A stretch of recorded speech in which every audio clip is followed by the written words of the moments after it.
The most important thing in life is our belief, knowing ourselves and what we stand for. Without knowing that, there will always be a void in our heart, a void that we look around to fill. We see the world around us, and some people don't think beyond the superficial things they see. The void then becomes one of being distracted with material things.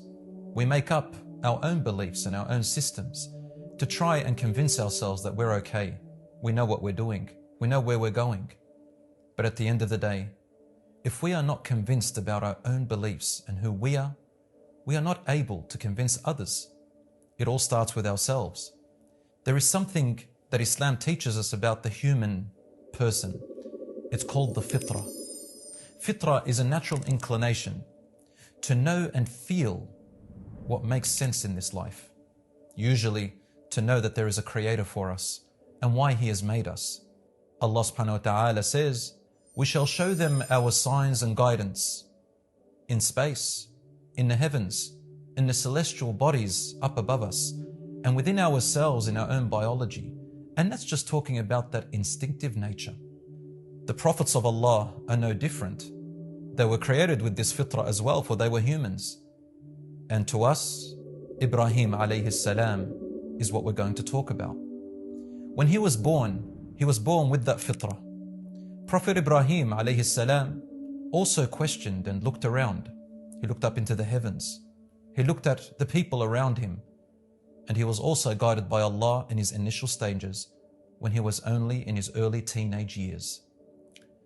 Allah says in the Quran that he showed his Prophet Ibrahim signs around him. To understand this, we need to go back in time to see what kind of people Ibrahim alayhi salam was raised amongst.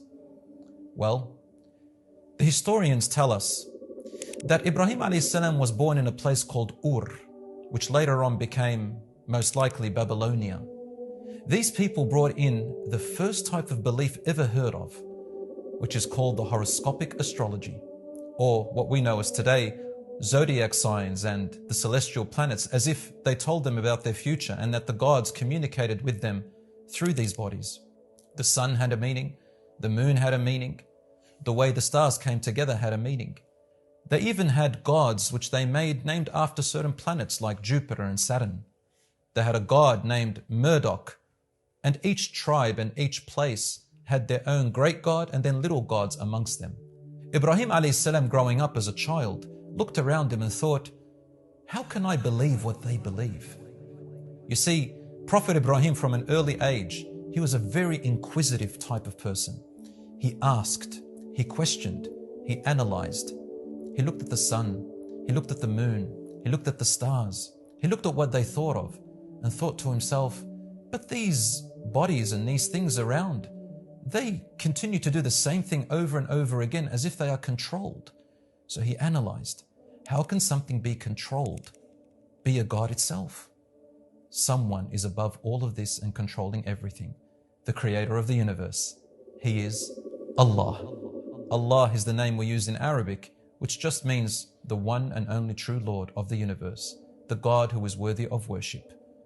Suddenly, Allah subhanahu wa ta'ala brought to Ibrahim alayhi salam the new message and made him and called him a prophet from a very young age of what society calls today a teenager. My brothers and sisters, through this normal fitrah thought, the natural way that Ibrahim alayhi salam thought like the rest of us, Allah subhanahu wa ta'ala wanted to instill that belief in him and give him something to go away to his people and to his family to talk about with absolute conviction. And so Allah says, وَكَذَلِكَ نُرِي